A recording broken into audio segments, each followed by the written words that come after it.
Hello and welcome to the Too Much Time on Our Hands podcast. You're joining the classic threesome. We're not all in the fuck bunker. Only one of us is in the fuck bunker, but you're joining the classic threesome of Russ, Dan, and Tom. And we are going to be talking about Fallout. If you've checked out our social media, you will see, obviously, that we are going to be talking about Fallout. We're going to be designing our own vaults, of course, in celebration of the excellent Amazon Prime series connected to the video games, obviously telling its own story. But before we get into any of that, let's do the introductions. I'm really enjoying being back. Russ, hello. Good evening. I took an inopportune swallow of my drink there and really timed that badly. I had windy pops as we were coming into my introduction, and I managed to swallow it just before. But so I feel you, brother. You're a true hero. I feel you. Dan, hello. War never changes. Hello. How you doing? Is Windy Pops his farts, right? Not burps. Oh, well, no, it was just general Anything air. gaseous. I think it's non-specific, isn't it? Okay. It was general air. And I am Tom, and yeah, in the wasteland there is only death. So Is not a line from any of the games. I'm pretty sure it is at some point. I'm pretty sure someone says something about death in the wasteland. I mean, probably, yeah. And you better not kill the Probably. groove. Yeah. Right. So, right. Okay, fine. So, Should we talk about the TV series first? Have you watched it, Tom? I'm a huge fan of the Fallout video games. I've been playing Fallout ever since the first one came out on the PC. Fallout 2 is probably my favourite in terms of story and freedom. And to answer your question, yes, I have seen the series, and I thought it was excellent from start to finish. I really enjoyed it. I thought the first two episodes were a bit slow going. I know people will say, what? There was a fucking raider attack in the first? Oh, by the way, we should probably throw up spoiler. Russ, are you going to watch this? I am, yeah. So I haven't been able to see it yet, but I do intend to. Do you mind if we talk outside? Like, mild spoilerage is okay, but we won't go into detail about the later episodes, I think. Okay, well, everything past this point has the potential for minor spoiler boards. Yeah. But also we're going to talk about some of the video games will probably come up at some point. So we'll just put a minor spoiler board. Bear in mind, if you haven't played any of the video games, and there might be some story elements discussed. Just all fair warning. Okay, all fair warning. Yeah, I thought the first two episodes were a bit slow going, but once it kicked into gear and got itself all sorted out, and you sort of become a bit more familiar with the factions that are at play, I thought the series really kicked in. From episode 2 to 3 onwards, it was excellent. I was riveted. There's a couple of things I really love about it. One of the things I love is an obvious one for me, because he's my favourite person in the whole world, and that is Matt Berry doing the voice of Codsworth, the robot. As Mr. Handy, isn't it? Mr. Handy, yeah. Makes excellent robot role for him. All the fucking sense in the world, because that's exactly who you would get to do it. Yeah. And I like the bit when he goes, they gave me one for free. And he's like, and goes, now all I fucking hear is my own voice. Yeah, every time I come home. Hello, sir. It's excellent. I thought that was really, really clever. I absolutely love, if you've played Fallout 4, the Brotherhood of Steel arrives in the Commonwealth aboard their enormous assault airship, the Prydwen. Yeah. And we know that the Fallout series is set after Fallout 4, and the Prydwen is still very much intact. So there is clearly an ending, or a couple of endings, where the Brotherhood is still left intact of Fallout 4, which is being considered canon, which I really liked. I suppose, with something like this, the show's just going to have to decide for itself what's canon for the show. But it doesn't necessarily mean that what you chose in the game is any less valid, though. No, absolutely not. And I have to admit, I'm one of those people who tends to side with the Brotherhood or the tends to side with the Brotherhood, sometimes with the Railroad in Fallout 4. The Institute is just, I just don't feel right. Doesn't feel right. So the Brotherhood usually ends up surviving in my playthroughs. So so for me, it feels quite canon. Nice. I love the fact that it's clearly written by people that have studied and love the Fallout lore. Who actually know what they're talking about. But then goes on to do its own thing and tells its own story. And so it's lore accurate, but it does its own thing, and I think that is, I think that's really good. I really like that. And they made ghouls actually.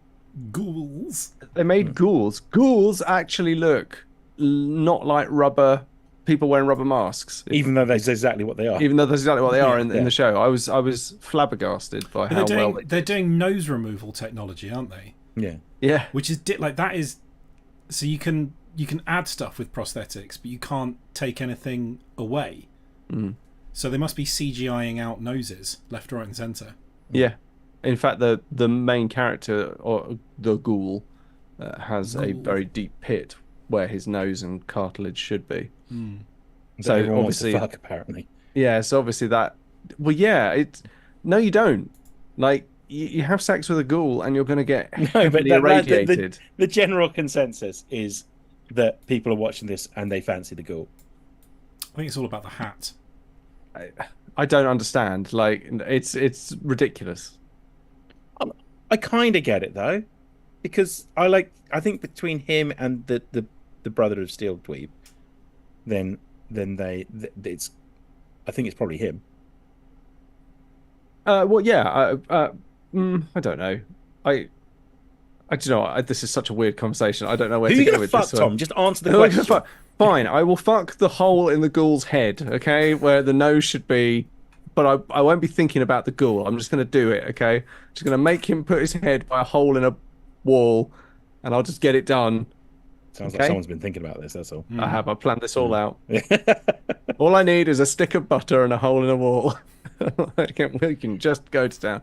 As rapey as Marlon Brando by the sounds of things. That sounds a bit. I also really liked the depiction of the Brotherhood of Steel, how they were presented. I like Space Marine.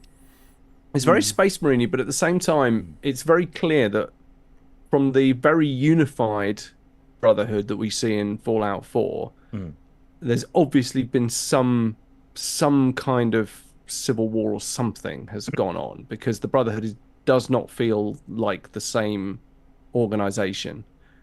It's a lot darker. It's a lot more steeped in its religious devotion to technology, and actually is probably closer to, which is why when you said it's obviously written by people who know the games inside and out, it feels very close to the original two games, like Fallout 1 and Fallout 2, their depiction of the Brotherhood of Steel, which is that sort of crazy, devout, sort of almost religious fervor of an exaltation of old age technology that they keep. And I love that because if you're in that kind of situation and you're deciding that this is the way forward, like joining the Brotherhood of Steel is the way forward, it's got to have like some kind of like religious zealotry to it for it to sound like a good idea. Yeah, I think so. They heavily softened the Brotherhood of Steel in Fallout 3, turned them into a very altruistic and optimistic organization, apart from, admittedly, the Brotherhood outcasts, who are power armor with the red crosses and like red paint all over them to signify they're splitting from Elder Lion's Capital Wasteland faction. And then you also meet a sort of a Brotherhood remnant in Fallout Las Vegas, don't you? Who are sort of hiding in an old military bunker in Hidden Valley because they mistimed their approach to the Mojave Desert, and basically, as they approached the Mojave Desert, the NCR was taking the Hoover Dam, and they realized that they were heavily outnumbered, so they just hid. And they lost a lot of their patrols, and so they're basically this very sort of isolationist little cell of Brotherhood of Steel out at near New Las Vegas. No, New Vegas, isn't it? They call it New Vegas Strip. And so, yeah, it's nice to see them returning back to that kind of original hardline, devoted fervor. Yeah, it is. I do like it, Dan. I do agree with you. Yeah, I like that. I love more like the Cult of Steel. The Vault Dwellers are all dweebs as well, and I love that. Well, yeah, they're just like, even though they're not like, so they're always depicted in the games as not being like that. But I love that Fallout has the series decided to take the sort of preppy Vault Boy kind of caricature and turn it into an actual fleshed out society. Who doesn't love jelly cake, Tom? Yeah. It's so good. It is really good. It's my second favorite TV series of the year so far. What was your first? X-Men 97, dude. Oh, Fucking yes. hell. X-Men 97 is... It's... I can't... I'm genuinely a little lost for words how good this series is. So it had no right to be as good as it was, except they sat down and they said, what do people want from this TV series? And they said, they want this to be a follow-on from X-Men 92. But imagine if those people grew up and do a grown-up version of X-Men 92, basically, with a bigger budget and Disney behind it. And that's what they did. And it is so good. It is absolutely incredible. Every episode leads on to... There's like a moment in episode 5 that changes things. But even up to then, it's really good. And just awesome. Just really well worth a watch. Each episode's half an hour long, which is always great as well. Yeah. So watch X-Men 97, watch Fallout. They're both excellent. They are. Shall we move on to Vaults. Unless there's anything else we want to talk about? Well, you've been watching, shall we Russ? move on to Vaults? Yes, we both talked about something we've watched. You can talk about something you've watched if you want. What have I watched? You watched The Bear finally. Yeah, that's not that recent. We haven't talked about it yet. Yeah, watched it. Really good. Like, not quite what I was expecting it to be. I think because everyone had said it is so stressful. I think I was expecting it to be like one of those chefs shouting at each other things, which I know it sort of is, but it's actually not that stressful. It's intense, but like, yeah, I loved it. I thought it was amazing. Me too. I'm actually wearing my original Beef of Chicagoland t-shirt. Very nice. So yeah, because obviously I work there. So yeah, absolutely. And then talking of things you that are don't. actually stressful, Yeah. watch Baby Reindeer, which is Oh, is it good? It's very good. I'm going to have to watch that. You're not the first person that's mentioned that either. It really is very good. So we've seen a couple of Richard Gadd's shows elsewhere. Like he does amazing stuff. And yeah, it's brilliant. It is funny, but it's also a half-hour heart attack every episode. So yeah, really, really, really good. It's a stalker story, isn't it? Yeah, but you know, it's kind of more than that as well. I mean, basically, that is what it is. Yeah. Really good. Well worth watching. Excellent. Yeah, everyone keeps telling me that I need to watch Baby Reindeer. Yeah, this is not the first time You bash through it really quickly. It's only like 6 or 8 episodes, about half an hour each. I think there's one that's like 45 minutes. That's quite good. Yeah, it is like, I know these hyped things, you always kind of back off them just because you're like, oh, you like it, do you? Fuck you. I'm not watching that. Is your base response whenever anyone recommends anything. But no, this really is good. I have to give it a watch. I will actually have to watch that. Should we do some vaults then? Let's do some bolts. Let's do bolts. Do you want to explain what we're doing, Tom, or shall I? So what we're going to be doing is the vaults in the Fallout universe are effectively great big nuclear bunkers with iconic cog-shaped doors on which a number, anything from 1 digit all the way up to, I think 3 is the maximum we've ever seen. 3 digits. And TV series put like a map of where they all are as well. Indeed, up behind someone's head, which I was staring at it like, oh my god, where are these? I think there's one in Canada, because of course Canada is annexed by the US in that law just before the big nuclear war. Anyway, yes, so they were created by a company called Vault-Tec, who worked with the US government on what they call Project Safe House, I think it was. Something like that, yeah. To safeguard the future of the United States of America. In reality, it was if you take a lot of the game lore as well as what we saw in the TV show, the US government, the Enclave, what becomes the Enclave in the Fallout universe, have these ideas for, they know the nuclear war is coming, and they want to create big generational spaceships and fly off into the galaxy and find a new planet to colonize, but they know that with a nuclear war on the way, it's not going to happen. So they need to have loads and loads of subjects and people to do that. They need to have a society to take with them pure humans. So the idea is that some of the vaults will work as they are intended to keep people safe forever, and the rest of them will work as big, long experiments so that when eventually the Enclave creates these generational ships, they have nice data with which to work with so that they know, for example, what happens when you put 500 women into a vault with only one man, or the inverse, what happens when you put 500 men in a vault with one woman, and you don't allow the door to open for 200 years. What's going to happen there? Putting just musicians in a vault. And that kind of thing. Yeah. Basically locking the door, creating one with a door that fails after 20 years, and basically just starts letting radiation leak in.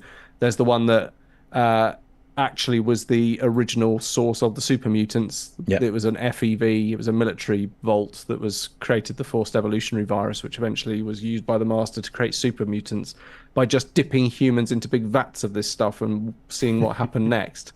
I do love it. Like, they're so, like, some of them you can, like, they're not ethical, but you can sort of see like why there would be interest in what happens if you have a vault where the door doesn't close properly. Yes. There you can see from a scientific point of view why you'd be interested in that. But some of them, they're just fucked up things to do to people. Yeah. But so in the video game, like in Fallout 3, Vault 101 is a control vault. It is a vault that is designed to be closed forever, an isolated society. And it is told, the Overseer is told that it is a control vault. It turns out actually it's another experiment. What does long-term isolation of a small society look like? So they're meant to open, was it 40 years they're meant to open after? So, well, they're meant to, I mean, 40 years is about the time, but they're all meant to, well, the ones, apart from the ones that are experiment, that most of them were told that when the all clear sounds, that's when the vaults would open. But of course, what would happen actually is most of them would stay shut and the experiments would carry on afterwards. I think probably one of my favorites is the one that's hidden under the children's school, where you find out that their plan was they were already feeding the children exclusively with this pink goo, which was like a highly a protein based thing. I think it was like a pudding of some description that they were injecting with drugs. And then the idea was that eventually all of those children, when the bombs came, would go down into the vault, where they would become, because they would still be eating this goo, it would slowly turn them into super soldiers. And then they would emerge and take over this area. And like, it's such a ridiculous idea. And it's so weird because it's like there's goo, and then they'll become super soldiers in the vault, and then they'll come out. In fact, what happens is that the bombs fell and no one got into the vault. So what you have is a lot of bright pink ghouls. Oh yeah. Who've been turned pink because of the goo. So turns out that was the fate of these. Yeah, it's the goo. What's the one that's just all people? It's all clones of Gary. That was a vault that had cloning technology in it. Yeah. That they started misusing, and for some reason just cloned this one dude called Gary over and over again. And his clones took over, yeah. Yeah, and his clones took over because they start experimenting, realizing that if you make a clone of a clone, the genetic material is degraded, and therefore so is the intelligence. And as they sort of keep going down, and eventually it's only clones that can say Gary. They can't say anything else. They just say Gary. That's quite funny. In fact, Gary appears. There is a Gary where the Brotherhood outcasts have kidnapped him and are trying to surgically remove his Pip-Boy. Yeah. Because they just need someone with a Pip-Boy to get in. But what happens is when Pip-Boys are removed from their users in Fallout 3, in the Capital Wasteland vaults, is the Pip-Boy stops working. You guys talk amongst yourself for a bit. Just got to go do something very quickly. You guys carry on, okay? Oh, fair dues. For it. I think we're just waffling about bolts, aren't we? Mm-hmm. I really like the one. There's one. I don't think it's in the game, but I think there was a Penny Arcade did a comic about it. I think for Fallout 3, where they open the vault up and there's a guy goes in, and then the door shuts. It's just him. There's just one person in there, and all else that's in there is just a massive box full of hundreds of puppets. Yes.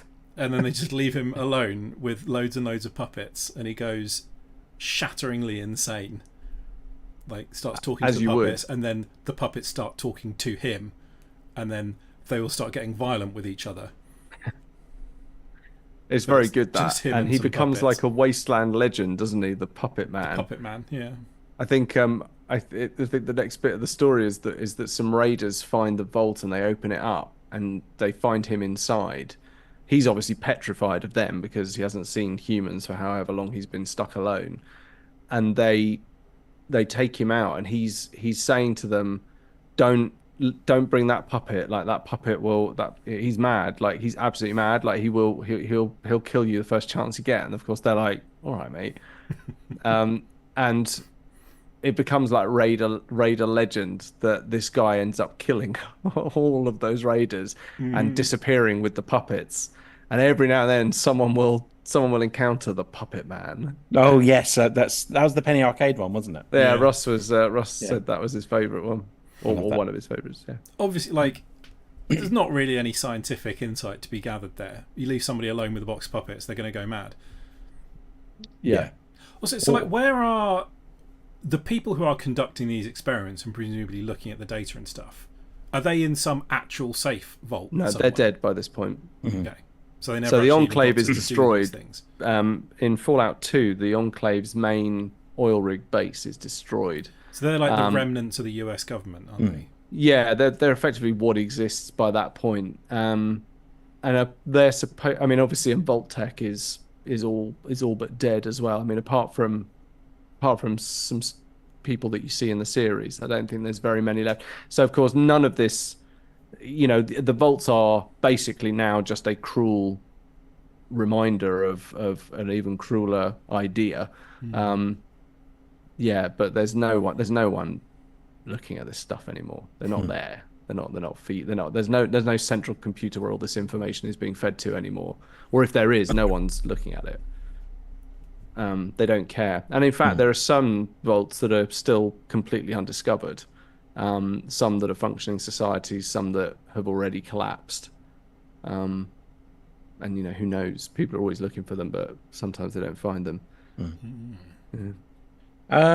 Okay, so we are going to design our own vaults, yeah? Yes, well, if you need to shoot off we've got about 20 minutes. 25 minutes? 25 minutes is good. We can do that, yeah. Yeah. So we're going to do our own vaults, essentially. Like, what we would do if we were 6 people that were coming up with ideas for vaults. 6 people? Sick people. Sick people. Oh, sick people. Sick motherfuckers. Sick people. Yeah. Yeah. Evil motherfuckers coming up with ideas for vaults. Yeah, it's basically just oversight-free experimenting on people, isn't it? Yeah. Yeah. You know, fun times. So, Fallout 4's expansion, Vault 88, you're able to build your own vault, and you are able to run experiments on people who live in the vault. Yeah. Which is quite fun. So, taking that as a starting point, if I've got my own vault, I don't know, call it Vault 212, everybody in the house in the 212, then it is not going to be powered by a sort of a radio, like a reactor of any sort, although there is going to be one waiting in the wings. But what I am going to use to power is all of my people are going to be forced to run on treadmills to power dynamos that will store power in batteries, and that's how we're going to do it for as long as possible until people wise up. It's basically going to be going onto the treadmill every day in big, like, long batches. Like that's how we're going to generate Black power. Mirror. Is that in a Black Mirror episode? Yeah, there's an episode with it. They're always, yeah. Okay, so that's how we're going to generate power. They're going to be the ones that are going to generate it. There's not the experiment that I'm carrying on. It's just when they're not being experimented on, they're generating power. Nice. That's where I'm starting. Cool. So mine's very particular and based on an actual experience, not being locked in a vault or anything. But I don't know who it was, but there was someone in our friend group in like our early 20s, maybe even earlier than that, whose message tone, whenever they got a message, was Jack Black singing "Get It On" from Tenacious D. the Tenacious D song, and it's the bit where he stops and goes, "Get it on," like that.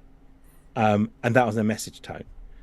And I confession, and sorry if it was you, Russ, because I don't think it was you. I don't believe it was me. No. It drove me fucking bonkers. Like, so it would go off and it just kind of make my eye twitch a little bit. Mm-hmm. So my vault is basically a normal control vault, except 3 times a day at random times and random intervals, so you can never predict when it's going to happen. It will blare out a very distorted version of Jack Black singing "Get It On," and then stop. Nice audio. Nice. I like that it's an unpredictable time of day. Yeah. So like it can't be like, right, we know it's going to happen now. It can happen any time on a 24-hour cycle. You can get up to like 11:58 p.m. and like know that you're going to have 3 of them blasted at you in rapid succession. Yeah. Yeah. I'm having thoughts that there's going to be one member who's going to be telling people the whole time that he can't hear it, and then at the end it's just going to be like, "Newsflash, asshole! I can hear it the whole time." 100%. Yeah, exactly like that. Yeah. Yeah. Nice. That's great. That's not a million. So I have one not a million miles away from that. Yeah.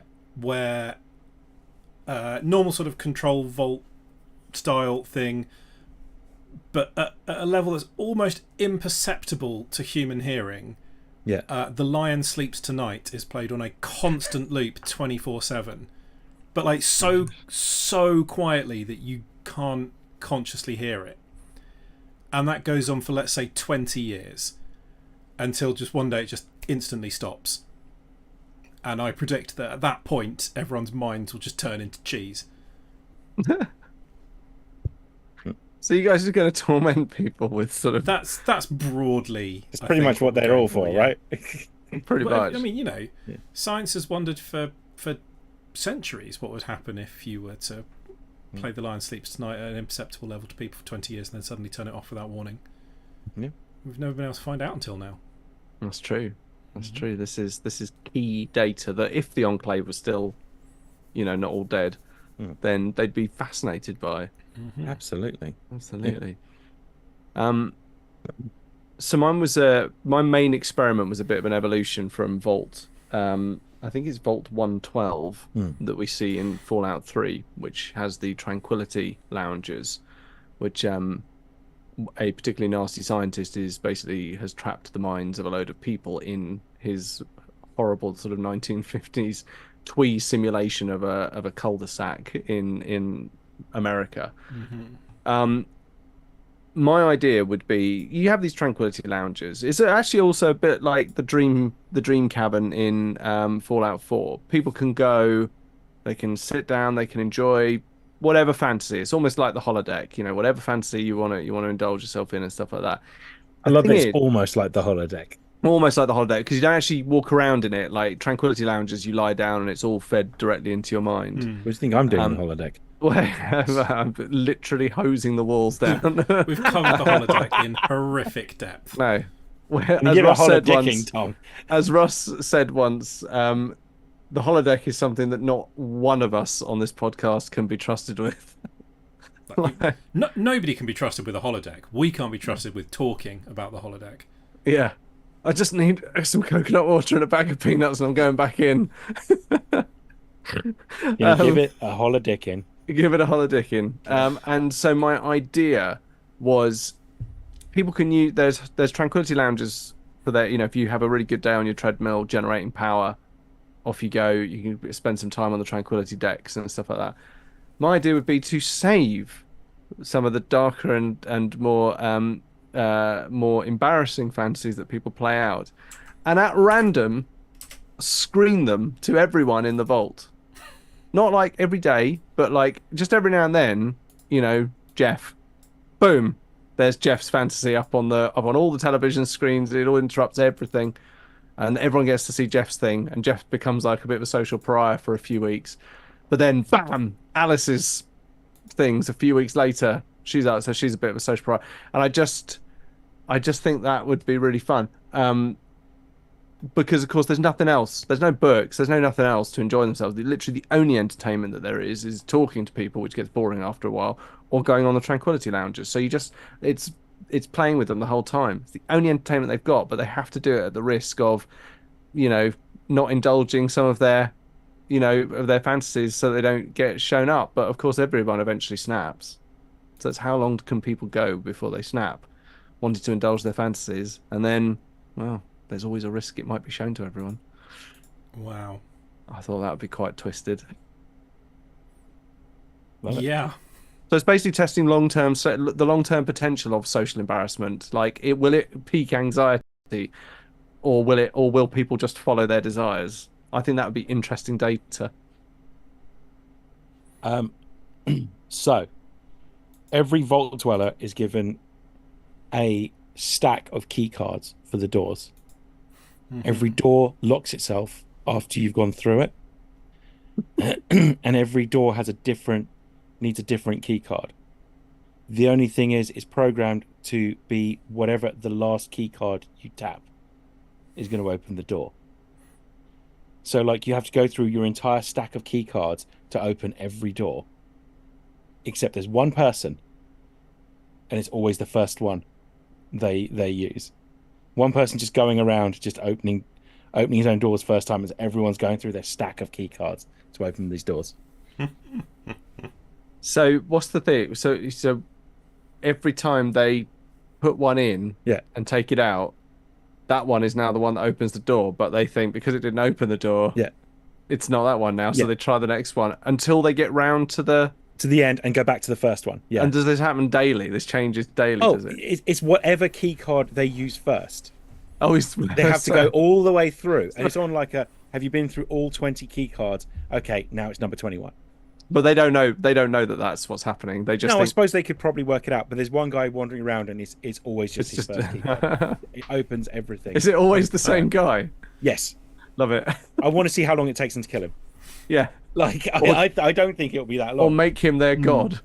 One of the two. Either that, or his job is literally just to open doors for people.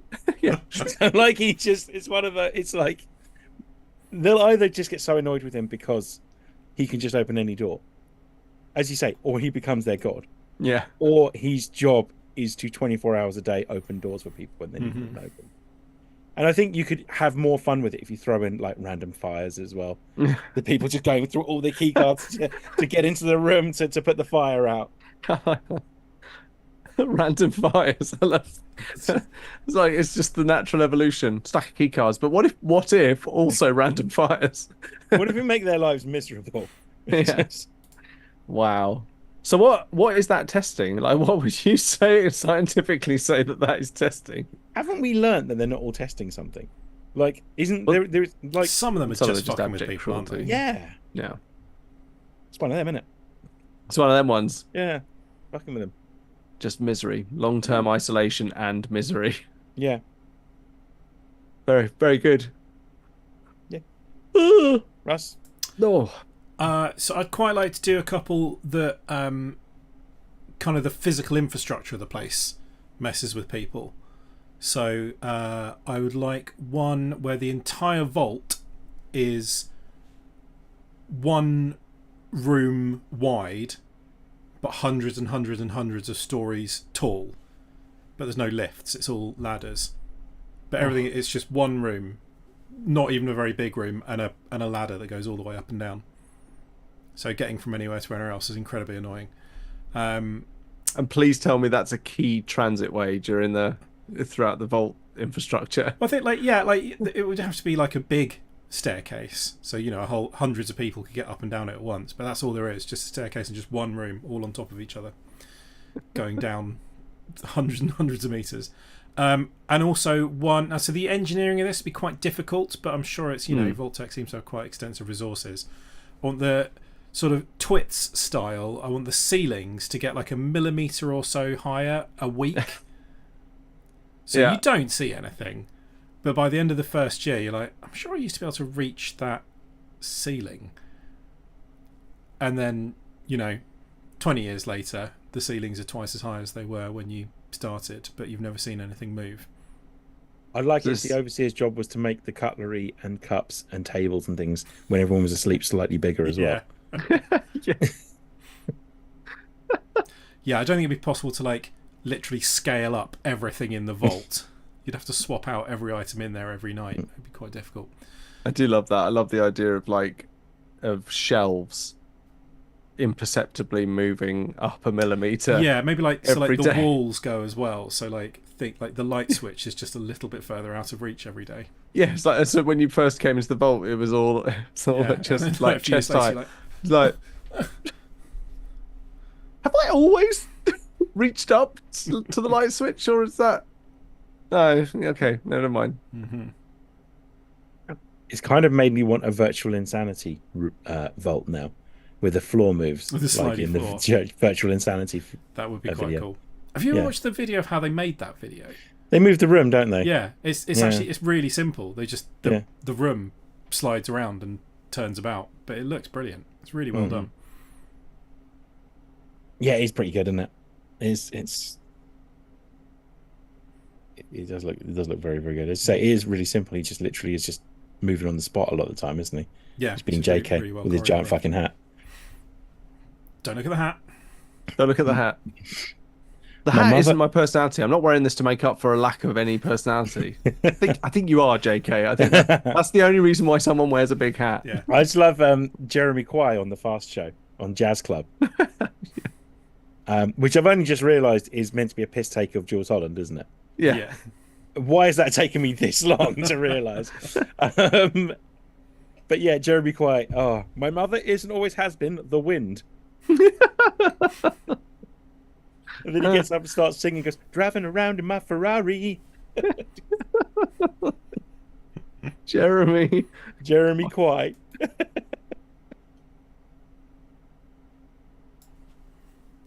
Oh, so funny. So another vault idea. As they are ushered into the building, all footwear is removed for safety reasons. They're not told why. And then they realise that in the floor is embedded Lego bricks, like jutting out. And that's just straight up torturing people, really, isn't it? Yeah, pretty much, yeah. I quite like that one. See if they'll use that. Oh, there'll be monkey bars above every corridor, though. See if we can gain some upper body strength on these people. These are very good. They're not just carpeting the place with the weaker people. Yeah. Yeah. It's very good, although none of the ideas that we've had are anywhere near as cruel as that vault that told the people as they were coming in, you can live here fine. There's no punishments. There's no nothing. There's nothing weird going on here. All you have to do to live in peace is to sacrifice one of your number every year. That's it. That's all you have to do. You have to kill. You have to choose and kill. And you make them the overseer. It's the overseer, isn't it? It's the overseer, yeah. The overseer, yeah. And so basically over the years, overseers are elected and killed and stuff. So they're overseer for a year and then they're killed at the end of their term and a new one is elected. And factions start setting up, a civil war breaks out, a wife ends up, performing favors for other men and stuff like that to try and protect her husband so that he doesn't get elected and all that sort of stuff. And all these horrible stories come out and eventually I think it's that woman decides she's so upset with the way she's been used in the vault that she ends up killing quite a large proportion of the people who did it to her, and she breaks into the overseer's office. And on the terminal where they say we're going to kill the person every year and stuff like that, she decides to break it and say no, we're not killing anyone. And when she presses no, the computer flashes up going, congratulations, you have passed the test. Humanity has prevailed. All you needed to ever do was to deny the command to kill one of your number, and that was it. The vault opened up and revealed luxury apartments and food and supplies, and basically it's that ultimate despair horizon of realizing that this society they've been believing is the only way to live for however long this has been going on. All they had to do was say no, and awful. That's probably one of the most bleak vaults ever. Yeah, that's so bleak. You have to worry about the people that are coming up with all these things. Well, I mean, even not just you think if this is a real person with a real vault, that's really sick. But this is just someone going, what's a really fucked up vault that we could make up for this video game. Mm. You know what I've always wanted to do? I've always wanted to imprison a load of people in a, you know, like, yeah, it is all a bit fucked up. I mean, the puppet one in particular, is absolutely mad. Horrific. Yeah. I can't imagine the notion of being the only person in an underground vault. Hang on, give me a second.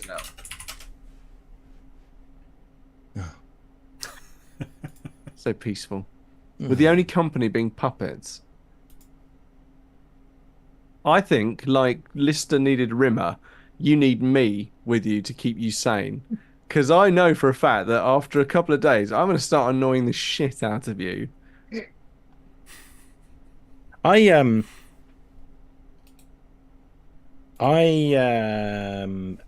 really enjoy winding you up, Dan. Yeah, I know, but I am quite. And I think it would keep you sane. Yeah, I think so. What about one where it just there's one vault that we're all in, and we have to 24 hours a day podcast, and like live stream it to another vault that has to listen to it the entire time. And that's the someone only has to be in that room vault. listening to it, not falling asleep, and someone has to be podcasting the whole time as well. While the other two are frantically trying to think of a topic we haven't discussed already, whilst living in a vault that has very little to talk about. Hey, we always find something to talk about, you know, true. By the hairs of our ball sacks. Like, we find something to talk about. Although there's actually, you know, technically, if you think about it, Dan, there are many subjects, like, in general, that we could just, you know, just subjects. There are loads of them. I'm not adverse to going through some of the older ones as well, that I think we've got a better take on potentially now. Like what? I can't think of any. Attack of the Clones. Maybe it's not as good as I thought it was. Yeah. I have a controversial opinion, just to sort of round. If this is about to say 20% of it's good, I'm not adverse to driving over there, Tom. I watched The Rise of Skywalker. No, Tom. This is actually worse. I think it might be one of the best shot Star Wars films. No. But it is, like, I said, me and my little boy, he's 9 years old, very, very smart kid, turned to me and just went, "This story is rubbish." I was like, I know. I know it is. Oh, thank God. And I was getting so wound up watching it, but I couldn't stop marveling at how great it looked. Like, The Rise of Skywalker looks great. Like, all of the visuals it looks stunning. Amazing. But I was just wound up the whole time. Huh? If you like that style. I think J.J. Abrams, everything's incredibly dark or incredibly bright. Obviously, lens flares everywhere. We know about that already. It's not Kubrick, is it? It's I don't know. Yeah, it just winds me up. All that. I think it winds me up though because I associate it with J.J. Abrams. I don't think it's necessarily anything he does wrong with it. I mean, look, this entire room is being illuminated by the lightsaber. We get it, JJ. Well done. Yeah, I think the thing that my son is most wound up by is the thing that I'm most wound up by is that they actually genuinely seem to be trying something a bit different in The Last Jedi, which is a film that I actually really like, and I love the idea of Rey being nothing and that little spark of hope with the boy pulling the broom towards him using the Force. I like that idea. I hate that it was J.J. Abrams came back for that third film and was like, oh, somehow Palpatine's returned. It's like, what? You know, before Star Wars... fucking kidding me. There was the Dark Empire. Yeah. Dark Empire was the reborn clone Palpatine. To undo everything that we'd seen in the first two films, which admittedly the first one was very, very nostalgic. The second one was actually genuinely trying to do something a bit different. It was such a colossal fuck up. Anyway, I don't know why. Yeah, sorry, we just got onto this. Before Star Wars, I just wanted to wind you up. Before Star Wars, not everyone in a film had to be related to each other. Yeah, that is super annoying. Yeah, like sometimes people just do things together. Yeah. They don't have to be They family, have to be family. secret family members. They don't have to be compelled to do something together because there actually turns out they're related. Like, sometimes people just get on, and that's nice, and that's fine. And that happened in films. Not every film needs a giant twist. Like, you are never... Okay, here's what I always compare this to football commentators. You are never going to have as good a soundbite as "they think it's all over, it is now." Yeah. Okay? You are never going to have as good a twist as Vader being Luke's father. Spoilers. But, like, you're never going to have... Throw that one up behind a spoiler board. Yeah. That's... Why bother trying? Why not try and do something different? Why bother, like, what if they're related? And then you got all the racists saying that what if Finn's related to Lando, because they're the only two black people in the film. Oh no, there are more. There are now, which is good, because contrary to popular belief, Disney have done quite good things with Star Wars in general.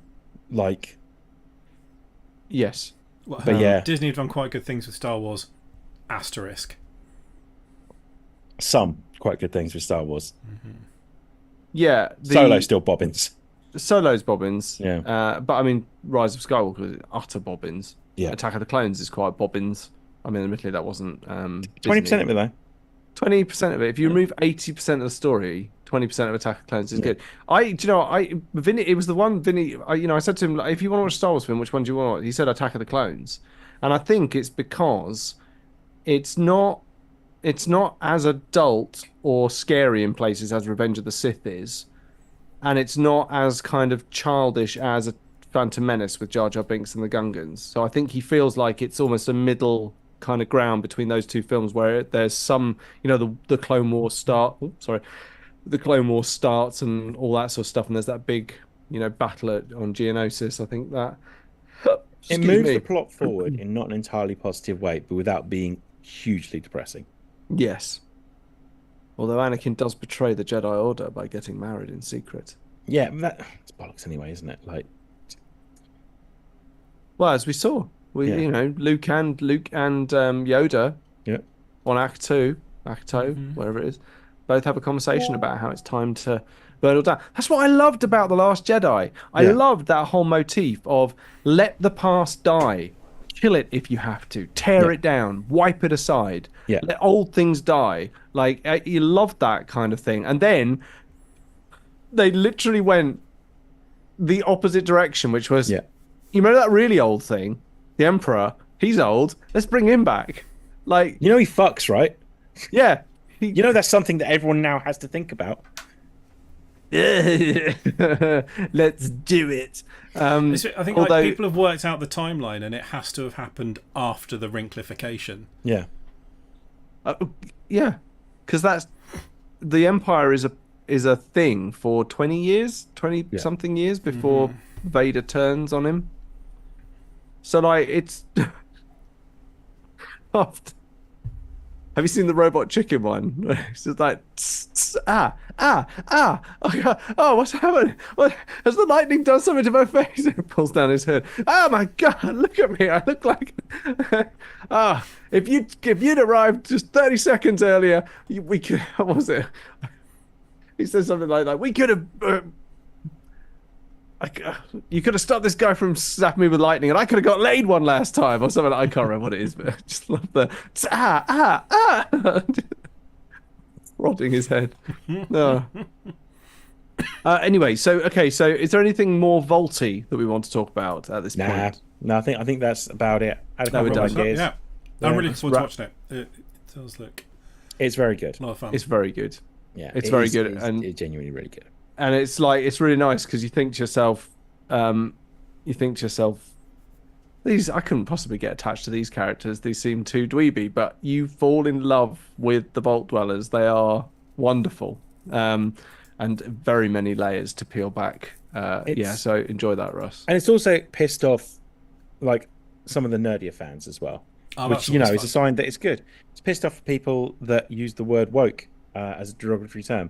So, as a double whammy, as they're watching this and getting pissed off about a particular event happening in this canon, now, TV series. They're also getting pissed off about women being custodies in Warhammer 40k as well. Nice. So you can just revel in all of that. I think all women are custodies. It's a very odd world we live in at points. It's high time we start thinking of ourselves as people rather than anything else. 100%. Like we're all people, and that's very easy for a middle-aged white male for me to say. If you don't want your little plastic model to be a woman, they don't actually have to be. It's not actually compulsory, is it? Yeah, that's fine. You can have that. You can put people will ask you questions, but like you can just be like, I have just chosen that all my little plastic models are male. What, you mean the ones under the helmets? Yeah. How do you know? I just know. All right, leave me alone. Just but that's fine. If that's what you want, all yours can still be male, and you can live by the law that changes every couple of years because they need to sell more books. And you live by the law that you think suits you best, and that's absolutely fine. I'm pretty sure that there's quite a few women in the ranks of my Imperial Guard. That they never had a problem with, because that it's because it was written in books. So they're like, women can be Imperial Guard. They don't like them when they become super soldiers, though, Tom. Oh no, that's not good. They don't like that. Right. Also, Games Workshop did handle it badly, admittedly. Yeah. Okay, that all sounds crazy. Let's wrap this up tighter than a mummy. Thank you very much for watching, and if you listen to us as well, thank you very much. Try watching the stream if you like, if you want to see us, but if not, if you enjoy us coming in your ears, then just keep on listening to us on whatever podcatcher, SoundCloud, Spotify, iTunes, whichever one you like to listen to. Keep hitting us up there. You can hit us up on social media as well using the tag at TMTOOH. That's on Facebook, Instagram, and Twitter. And also, if you go to our Instagram bio, you'll find a link to our Discord server where chat carries on unabated. I am led to believe. Yeah, absolutely. Absolutely. Dan, is there any upcoming stuff from your side? Potentially. So there is talk that me and Terry from the Cinema Continues pod, who ate so many chicken nuggets once he shat himself inside out. Is that common knowledge, Tom? He actually said it on the podcast. Oh, that's all right then. That's fine. Yeah. It's there's a thought that for the last couple of episodes of X-Men, we might do a recap of X-Men 97, and then we might go weekly for the last couple of episodes. Oh, nice. Okay, that sounds good. Yeah. All right, that sounds nice. Obviously, if you want to go to our YouTube channel, just type in Too Much Time on Our Hands, and you will find all of our latest podcasts because we stream them. They're all there on the live tab, so enjoy those. There are some really quite funny ones, and you can go back quite far. We've been doing this for quite a while now. Other than that, there's probably not much else than to say goodbye, Russ. Thanks, Taters. Goodbye, Dan. Goodbye, Tom. As Dan said, war never changes. I'm Tom. Like my pants. And on that note, I actually at the moment have to change my pants quite a lot because obviously, hygiene while my wound heals. I got my frankly enormous penis caught in a window and it's been healing ever since. Mm-hmm. It was, my car window outside. I was up in my office and it was just dangling out the window. It got stuck in there and rough. I had to get it sewn back together. Anyway, it's all healing up now. Anyway, on that note, Russ, with the let's cue the music. Probably for the best. My wife.